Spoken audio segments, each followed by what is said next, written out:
Hello, film fans across the world. It's Baron and the Doc here for That Reminds Me Of. Today, we are talking about Dr. Sleep. Dr. Sleep by Mike Flanagan, Doc. I'll just remind everybody, this is the show where we watch films and talk about them, and also talk about the films that we're reminded of while watching those films. And it is spoiler heavy at times, so you've been warned.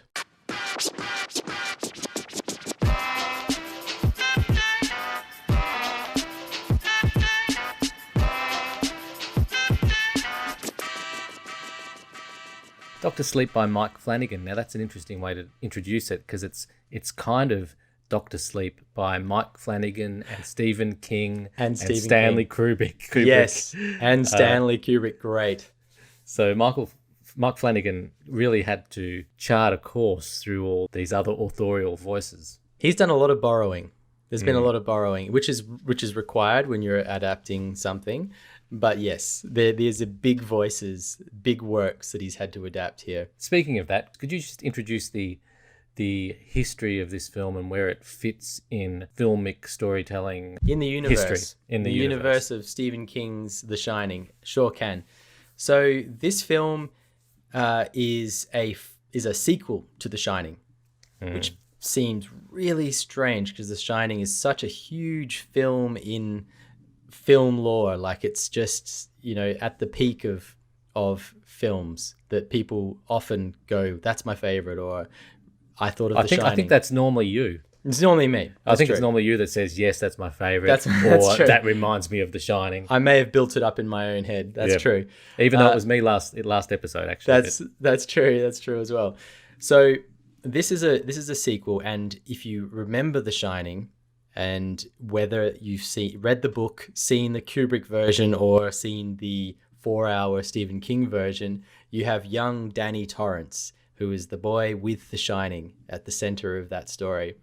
Well, in this film, Dr. Sleep, he has grown up, and I think we're about 35 odd years later. I don't know, I'm guessing. He's in his 40s by the looks of it, and he's become known as Dr. Sleep because he's got this uncanny ability to help people move on. And the reason that is that he's become a bit of a drunk like his father. He's gone through rehab, landed in a small town where he's actually been kind of accepted, and taken on a job as an orderly. And there's a cat there that just seems to know when people are going to die, and he does too. He sits next to them and helps them pass over into the next phase, wherever people continue on to.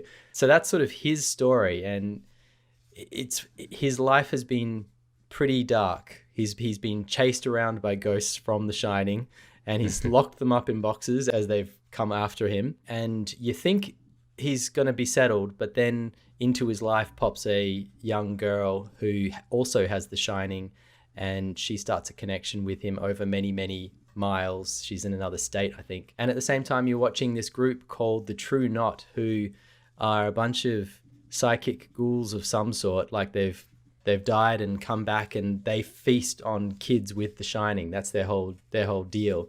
And they seem to live for thousands of years if they get some good feeding. And you end up with old Danny Torrance teaming up with the young girl who shines big time. She's really got a lot of power to try and take down this group called the True Knot, who are hot on their tail because they want to eat them, I guess. I think that's a pretty good start. Yep. That sums it up for me. There's a lot going on in there. I promised you and myself that I'd try and get that down to a couple sentences and failed miserably, but there you go. I think it's all about scene setting, and that sets it.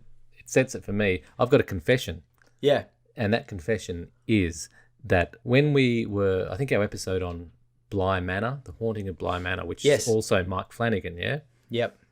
I'm pretty sure we discussed Dr. Sleep in some respect, and you recommended it to me, perhaps. I did. You at least referenced it. I said it was one of the best ones that he's done at the time. I thought it was one of his better ones. Well, I did not watch this based on your recommendation. I was flicking through Netflix, and we thought, Dr. Sleep, what's that about? And I just thought it was maybe a Marvel Universe thing. So I'd completely forgotten the whole conversation. And then I watched it and I started seeing some Shining references, starting with the overhead shot of the car and everything. And the hairs on my arms started to just stand on end. That's actually kind of a cool way to come to this film, not knowing what it is. Yes, but I'm not sure what that did to me in my watching. So I'm really keen first to hear what you thought of it, because I'm not sure if my mind was coloured one way or the other by how I approached it. Look, we should say that this film isn't a new release. It came out in October last year, and we're coming at it now because I think you saw it and said, I've just seen it, and we've talked about it in passing before, so we decided to do an episode on it. But I rewatched it this week, knowing that we were going to talk about it. And I liked the film before. On second viewing, I like it more. I think it's a cracker. Wow. Okay. That's interesting. I really enjoyed it. The little memories of The Shining just, really got me all through. As I've reflected on it, though, while there's still heaps that I like about it, I think it is full of holes as well. I imagine you probably see the holes too and just forgive them. And I think that's where I've landed. But I'm keen to talk about all the little elements and see what your thoughts are on several things. There's too much to talk about with this film. So yes, I agree. There are things that are problems in this film. And there are certain choices that for me are problems that I struggle with a little bit. And on second viewing, I struggled with them again because I kind of remember struggling with them the first time. But on a whole, I think this is Mike Flanagan's best work so far. I love The Haunting of Hill House. We've talked about that. But I think that series has some flaws as well, as does all of his work. Like there's strengths and weaknesses, I think, in all of them. But this one, even though it's 2.5 hours long, it's fairly long, it feels like a really well-crafted story. And it feels like a Stephen King story as well, which for me is kind of important because a Stephen King story has all of those elements. Like it has 3 or 4 different storylines and characters going that will all meet at the end and explode into each other. Like that's in every Stephen King story, I enjoy how he's done the adaptation. I think he's done a great job. I think what got me initially was Ewan McGregor. I just think is an outstanding actor. Yes. And he could be doing anything and I'd probably buy into it. But I thought in this in particular, he was really compelling and you had him, you were with him from the start and he didn't lose me. Or actually maybe a couple of times he nearly did, but mostly he didn't lose me. Yeah, I totally agree. This could have been a Kevin Bacon or something, right? And Ewan McGregor almost went a little bit off the deep end with this one. Like he could have easily with this role, but he holds it together and he does bring a lot of little nuances to the character that I think particularly on the second viewing, I appreciated. He's very real, Ewan McGregor. I agree. And there's real vulnerability in this role that he plays. Start with some things that you liked. Yeah, sure. I've kind of already talked about the multiple storylines that all meet. So I think that they're handled really well. And on second viewing, I think that the pacing of them and the way, the editing and cutting from one storyline to the next has come together is really solid. Like it works. All of the storylines, the arcs line up beautifully. Considering Mike Flanagan has written this screenplay as well as directed it feels quite masterfully done. So I really appreciated that. I thought it was great. Yeah. I think the setup, when we see his history, waking up next to that girl who seemingly then died. I don't know if that's just his guilt for having left her and he's just making that up or if it's true. Her and the kid, potentially. Yeah. But that starting point and what he's escaping from is pretty cool. And then to see his mate, I've forgotten his name, that character. Billy Freeman. Freeman. I love the actor too. Cliff Curtis, right? He's great. Yeah, he's from Fear the Walking Dead, isn't he? Yes, he is. He's brilliant. I'd like to see him in more of these sorts of roles. He's really good. And his character was really good here. It was really sound. You could feel from Ewan McGregor's character what a chance this guy had taken on him. And it was really a nice male bonding moment that stretched through the film. So that affected me early on. I enjoyed all of the casting except for, this is getting into some things that I didn't like already. Yeah, but, yeah. I'm about to launch into them too, so that's good. Great. Good timing. Yeah. I thought all the casting was solid. All of the main characters. I really liked Rose the Hat. I thought she was great. Yeah. I really liked the little girl that plays Abra. I really didn't like any of the old Shining recasting moments. I thought they did the best they could to try and find someone that would match Danny's mum. That's an almost impossible ask. And then equally is to find someone who can play Jack Nicholson, to do the Jack Torrance character. That role in particular, did you recognize who it was that showed up as Jack Torrance? Well, the one clue is that this is a Mike Flanagan production. So of course he's going to be in it. But of all people to play Jack Nicholson, they choose Elliot from E.T. Oh my God. And it's so weird. He's like, like he sort of took on some of the body movements and postures that Jack Nicholson had in that, but then didn't have any of the other kind of facial expressions or inflections in his voice downright, and it was just odd looking. You know what he looked like to me? He looked like, this is sounding really harsh, but do you know the character from Men in Black that's like the alien that's actually just a giant cockroach, and then he puts on a Vincent D'Onofrio suit when he gets on Earth, and like it's all ill fitting, and he's like got these weird sort of crazy walk, and like bits of flesh are all out of alignment. That's what he reminded me of. It was like E.T. Elliot from E.T. putting on a Jack Nicholson suit, and it didn't fit right. Well, to me, it was like Jim Carrey in one of his, The Mask, or one of those things where he contorts his face in some ridiculous pose, and then keeps it there like for the whole scene. It was uncomfortable. It was uncomfortable. And seemingly unnecessary. Yeah, that's the point I was going to make. Unless you're going to get Jack Nicholson in it, I don't think we need to see that character. We didn't need to see him. It could have been done with a voice, It could have been done with an off-screen voice, and it would have been classier and just worked better, I think. Yeah, and I zoned out for a bit of that. I really enjoyed getting back into the hotel and just inhabiting it. But then when it starts getting kind of specific, it just lost me a bit. So I would love to know, do those sets still exist somewhere, or have they rebuilt those sets? Or is it a mixture of rebuilding plus a bit of mastery in compositing? No, that I don't know, but I'm pretty sure these are all newly filmed sequences, like things. Little Danny, they've recreated the trike scene perfectly. Almost the only way you would know it isn't the original is a few tiny little details, but also there's this that the kid's a different actor. Yeah. But it's well done.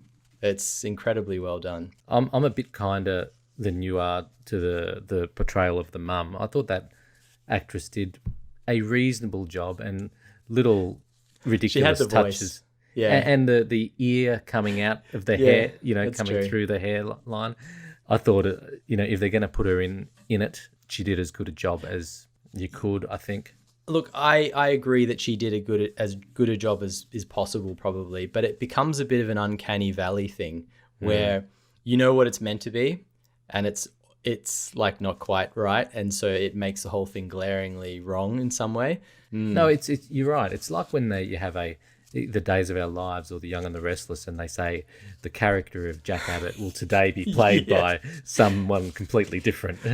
Exactly. And it's no longer this universe is now destroyed for me. You think it is not The Shining anymore. It's just some ripoff.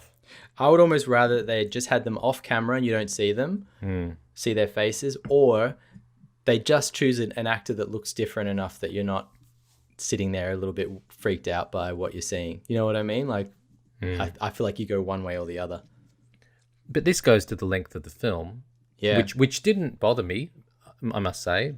But what real value did having the mum or even the Jack Nicholson character in there have, other than kind of make it, wanting to wow you that you're completely back in the universe? But I didn't need it there. I'm happy with Ewan's arc. Just cut him out, mate. Yeah, that would possibly work beautifully, actually. Obviously, you'd have to try it, but like that feels right. Why do we need to see it? I mean, really, the important bit of information there in terms of like what's going to happen in the story and what's going to happen later is what the old cook teaches him about locking the ghosts up inside the boxes. Yeah. But you know what? That scene where he wakes up next to the woman who's passed out, and then you see that her son she never woke up and her son ended up dying. Like that's enough. That there is enough to tell you everything you need to know about this character in a way. I think that's what I liked and what annoyed me, and I think they got the balance a little bit wrong. I loved the nods to The Shining. Yep. And I hated when they tried to either recreate completely or explain the Shining. So when they go into a lot of exposition about how much this one shines, or expanding that universe and the rules of the universe into all this steam nonsense, I didn't really dig this business of the steam. And someone dies and then they let off this steam, and then everyone, all the vampires or whatever they are, in this orgiastic kind of sniffing the steam. All that was bad enough. But then the fact that they put them in these hip flask canisters, these are centuries old kind of immortals. It just didn't seem that was a Mike plausible. Flanagan edition, I think. I don't think that was in the book. I don't think there were hip flasks full of steam. I mean, maybe there were, but I can't really remember that being a big part of it. And you're right, it makes no sense in terms of beings that have been around for thousands of years and, watch the Roman Empire rise and fall and all that sort of crap, that like they'd have sci-fi hip flasks for steam. Yeah, totally. I found it all a bit silly, and I found that whole group of villains a little bit silly. You said you loved the Rose character. I didn't mind her, I guess. But yeah, I could have done without all of them being having so much airtime. I think on first viewing I was less convinced. Second viewing, I went for the ride a lot. I went for all of that stuff. And you know what I really loved in this viewing was the whole astral projection part of it. I just thought it was so well done, and you don't see it in film very often. The bit where Abra and Rose the Hat are both kind of hunting each other. And in particular, there's a section where Rose the Hat just sort of lies down on her van and decides she's going to go find Abra. And she sort of just lifts off and flies through the clouds, and then does this crazy sort of curving loop down right through the window of the girl's room. And then they have a little fight, like an astral projection magic trap fight or whatever. It was cool. I really digged all of that. I thought it was well done and good fun. Yeah. I probably am not as big a fan naturally of that fantasy sci-fi stuff as you might be. That said, I thought the look of that when she rose and went through the sky, I thought that was a really nice balance, because it wasn't shot or constructed or however in a realistic way. It felt like a magical realism. It did moment, and I liked that. It was fantastical somehow. Yeah. It also really aligns with things that I've read in the past about astral projection. Like it just felt like there was some lore behind it. Like it kind of felt right. So I thought it was cool. Interesting. So, and you like the boxes, like the fact that the way that he has managed to tame all these unwieldy ghosts, is to, in his mind, capture them and put them in these boxes within his mind. Yeah, so I love the idea. There. Yeah, I love the idea. I think the boxes themselves were a little bit naff. These giant boxes inside the maze. I thought that was a little bit, wasn't beautifully visualized. But I like the idea a lot. Yeah, it was like a little bit 80s Saturday morning cartoon. Yeah, I think it could have been done with a little bit more finesse. But should we get on to references, Doc? Things that you were reminded of while watching? Only after I've had one more dig at it. Dig is probably an unintended pun, because there was a scene a scene that jumped the shark for me, and that was when Ewan McGregor and his mate, Fear of the Walking Dead guy, get convinced to track down the young boy that's been killed by all the vampires. They track him down and they dig him up. And I'm just thinking, why are you doing this? I think there was a reason, like they had to get something, the baseball glove. But they just seem to be digging themselves into such a hole of a legal minefield. Looking super guilty if anything comes up. Exactly. I just thought they could have taken more precautions and just protected themselves a bit better. And then when they're doing it, he's saying Fear of the Walking Dead guy is telling this story about this time that he killed a deer, and this long, they could have cut 5 minutes just from this story that went nowhere and meant nothing. Other than to set up the fact that he has rifles and they're going to use them later. That seemed to be the whole point of the deer story, right? Well, let's talk about the rifles too. So I think this whole journey to get these villains was all a bit ludicrous to me. Like it had me all along, so I enjoyed the ride. But they're dealing with these immortals who have seen a thing or two in their time, and they can, they would presumably know how to fight. And the way they go about the big plan is just to hide behind some trees and shoot them all.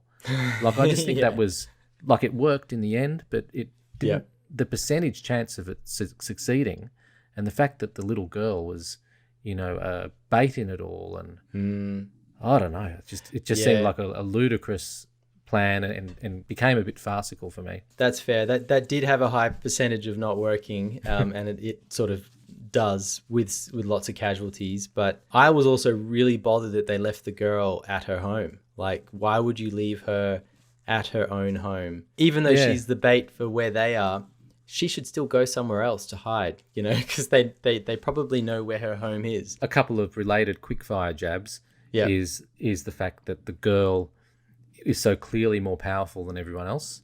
So the sense of danger with Rose the Hat and all of them was never really there. You never really thought that they were going to overpower the girl, Abra. I didn't have that. That's interesting. I just felt a sense that, like, most of these things are going to come out okay, but I really thought she was always going to win the day. I guess Rose being the most powerful of their group, and then in a one-on-one, Abra's pretty much handed it to her each time.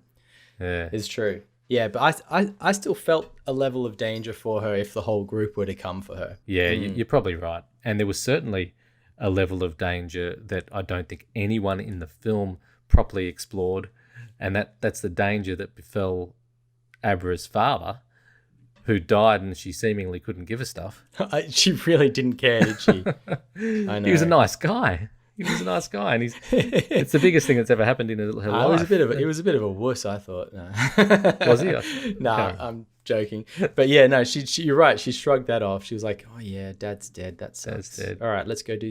What do we need to do now? Okay, great. Yeah. Well, what we need to do now is some reminds me ofs. So I'm going to let you go first. So the obvious thing here is that we have reenactments of The Shining, right? And it's leaning very heavily on The Shining the whole way through. I just wanted to raise a couple points about that. First of all, Stephen King is not a fan of Stanley Kubrick's The Shining. I've heard that. It's a big thing, right? He just doesn't like it. And yet somehow Mike Flanagan was able to lean on that version of The Shining in this sequel. And I'm assuming he would have worked really quite closely with Stephen King on this, because I think King for this level of project would have a bit of creative control over it. Yeah. So I think it's really interesting that what we have here is a film that basically is using all the visuals from Kubrick's Shining as the source. I think it's good because it's much, much stronger than King's version of The Shining by 1,000,000%. And I'm just glad that that happened. But my reference is Ready Player One. Have you seen that film? Yeah, I have. I'm trying to think what it could be. Go ahead. Ready Player One of the clues that they need to find is in The Shining. They go into almost like a game version of The Shining. Yeah. And what they did is basically Spielberg recreated the Overlook Hotel, but he gave it all of the texture of the original Kubrick film stock, and it just is incredible to watch. Like you have these characters that you've been watching in this really slick film walk into the scenes of The Shining, and it doesn't just feel like they've rebuilt the set and shot it anew. It feels like they've walked into the film itself. Just for something that's an incredible achievement, and in terms of the nostalgia of like the original Shining film just coming back in a massive tidal wave and bowling you over. Ready Player One like nails that. It's amazing. I don't remember that from the film. It's outrageous. Yeah, it's worth going back just for a look at that sequence. Yeah. It's quite incredible. Well, my first reference is a little bit similar. Have you seen Room 237? Yeah, the doco. Yep. Yeah. Yep, that's great. So what that explores is really different interpretations of the meaning behind The Shining. Like, I think there's several takes on it that they explore. I saw it at a festival, I think, and had a really mysterious vibe to it all through, like a conspiracy theory vibe, and it tapped into what I think we all like about The Shining, and that is what is unsaid and how your mind can like make different interpretations out of it. So that I loved, but this one reminded me of it just probably for the wrong reasons, because while Room 237, it's a documentary, but it highlighted everything that I loved about The Shining. This kind of explained too much. There was too much exposition. I agree. I think you probably have to in a sequel to some extent. You've got to tie things into how does it connect with the last one. So it's not as easy as just making some random film and throwing things out there. Yeah, I get that, and I don't blame it too much for it. But some of that mystery was lost for me. You know what? That's a great point. Because years have gone by and this is a sequel and we're leaning on the original, I think that people can kind of over-index towards I need to explain the original film to people again in case they don't rewatch it before watching this. And that's a mistake. I think that's a mistake. I'm actually reading a book at the moment. It has that same thing. It's one of my favorite series from like the 70s. And there's these two giant fat like volumes from the 70s that were written. And then like 40 years goes by and he wrote another third volume to go with the same series. Yeah. And I'm reading this book and I reckon 70% of it is explaining what happened in the first two volumes. Yeah. And through a whole bunch of, deep thoughts and flashbacks and just the main character thinking about what happened back then when in a similar situation. And it's so boring. It's really disappointing. I wish we could just get on with the new story. Yeah. Look, none of that wrecked this film for me. I really enjoyed it. So, but it lost that mystery. It was just a good rollicking ride rather than giving you that same pins and needles that The Shining gives you. Yeah, totally. I completely agree. It doesn't have that depth and none of that. You know the way Room 237 goes into symbolism a lot, and this whole idea that Kubrick had placed so much symbolism into this film that it hits you on almost like a subconscious level, that you're drawn in, and it's firing off all these things that you don't even realize are happening. That's a cool concept. I don't know how true it is, but it's a cool idea. It's probably not true at all, but it's still fun to think about. Yeah, definitely. What else for you? The other one that really came up for me was really based on Stephen King's works. So the Dark Tower universe that Stephen King has created that kind of tie all of his books together. When I was watching this again, I was thinking a lot about that because, what he's managed to do through this Dark Tower series is go, well, there are many worlds, you can walk through many different doors and many versions of Earth, but they all have magic in them in some way.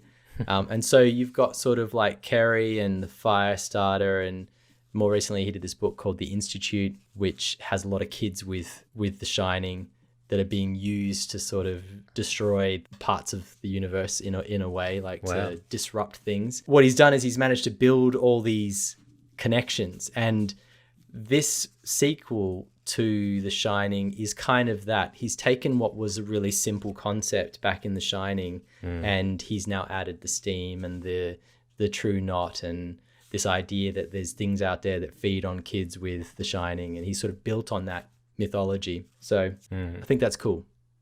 And did you see something for the fans? Elm Street in there at one stage? Elm Street? No. Yeah. I think it was in the town when he first arrived in that town and met his mate. Oh, that's cool. One of the streets just off the park was Elm Street. I missed that.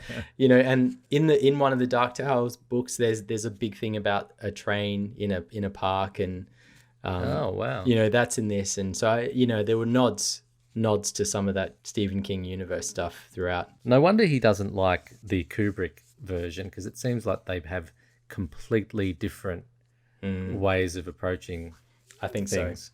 Yeah, I think so. Both great in their own way, but just maybe not compatible. I think that's right. I think that's all it is. And they're both, The Shining, the book, and the film are both masterpieces. They're both great, but they just seem to have a level of disdain for each other's work.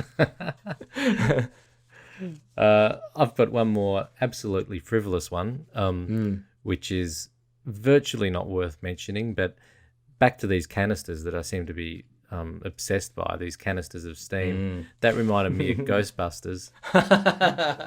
That's actually great. The ability to capture the sort of essence or the soul great. or a ghost in some way in a little box. And that is great because it highlights the ridiculous nature of the whole concept as well. Yes, that was going to be my point. Okay. That Ghostbusters is a comedy film, and therefore that works absolutely perfectly. I love it. Yep. This is meant to be set in kind of like a real alternative reality. This is serious stuff, man. This is not comedy. Yeah. But that stuff to me is just not serious, and you can't buy it for a second. So like, I can buy the astral projection just because it's not so in your face. It's silly, but the steam lost me. Yep. I will go with you on that one, totally. Well, maybe this episode's run out of steam, Baron. Maybe it's run out of steam. That's it. We need a new canister. Yeah. Before the next episode, we'll top up. Cool. Okay. Well, we'll see you next time. All right. Cheers, Doc.